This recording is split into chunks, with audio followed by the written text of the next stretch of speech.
tous, Ganabila. Une vidéo aujourd'hui pour évoquer de nouveau mon nouveau livre, Karaté en 90 dates,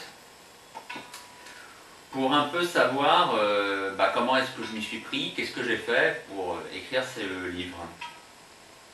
Eh bien, tout simplement en me servant de mes capacités en langue japonaise. Bon d'accord, c'est un peu bref, donc on va un peu plus développer quand même. Eh bien, tout simplement, j'ai compulsé un certain nombre de livres que vous retrouvez dans la bibliographie, puisque de toute façon, voilà, c'est comme ça qu'on fait. Bibliographie de 3 pages.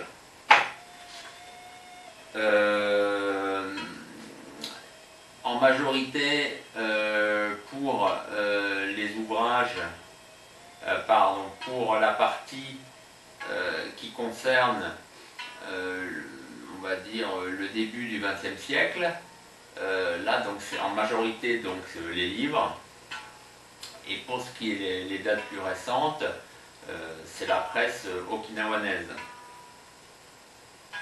Donc pour la presse, c'est simple, il suffit d'aller dans les bibliothèques.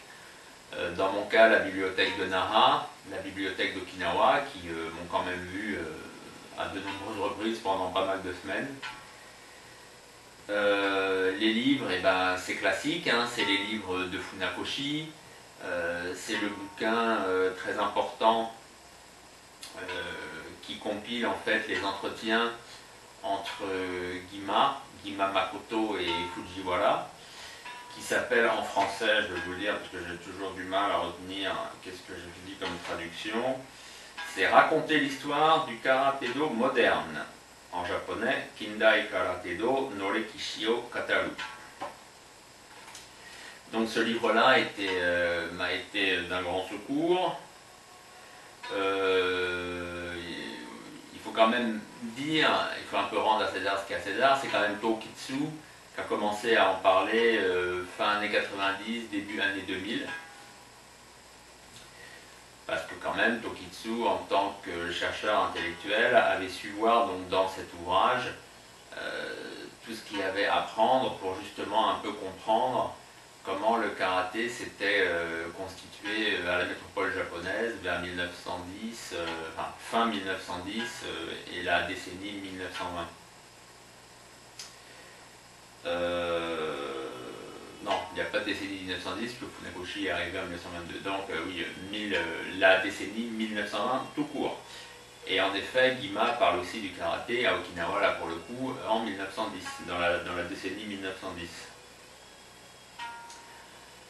Sinon, aussi les livres de Mabuni, qu'on oublie souvent, mais Mabuni a pas mal écrit. C'est pas traduit en langue française, mais Mabuni quand même a eu une production de 3 livres de mémoire, dont un qui donne des informations quand même de première main sur ce qu'il a entendu de l'histoire, on va dire, récente, c'est-à-dire fin 1800, début 1900, du karaté. Et bien sûr, Nagamine. Donc Nagamine, c'est la même chose, il a beaucoup compilé. Et ces 2 livres, il a fait que 2 livres en fait, constituent déjà une grosse somme de savoir et d'informations donc sur le karaté à Okinawa au XXe siècle. Donc en fait, c'est rien d'extraordinaire, hein. De toute façon, c'est comme ça qu'on fait, il suffit de prendre des livres qui sont amplement utilisés au Japon. Les personnes qui écrivent sur l'histoire du karaté au Japon, qui comme moi ne sont pas forcément des historiens, c'est les livres qu'ils utilisent. Surtout pour cette période, en fait, oui, de 1900 à 1920 plutôt à 1950. Après, quant à la presse, il faut tout éplucher. Bon, voilà. Donc c'est relativement pénible, mais ça en vaut la peine parce qu'on trouve justement des petites infos qui ne sont pas retenues dans les livres, dans la presse, pardon, dans le monde de l'édition en lui-même. Donc faut pas oublier la presse, surtout Okinawa, vu que c'est quand même un tissu social qui est pas trop, qui est pas très grand. Quasiment à chaque fois qu'un truc, mais c'est aussi bien au niveau du karaté, ça peut être aussi une compétition de bowling ou n'importe quoi, c'est noté dans la presse du lendemain ou du surlendemain.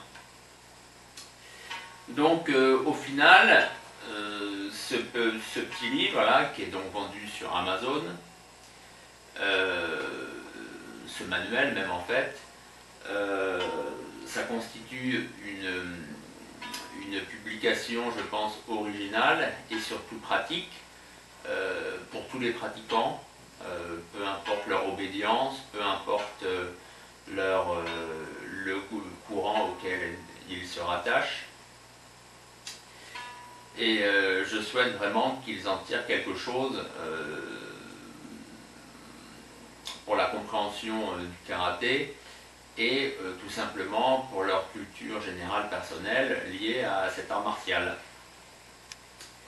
Donc, Karaté en 90 dates, nouveau livre qui vient de sortir, il est sorti là le 24, il y en a qui l'ont déjà parce qu'ils l'ont précommandé.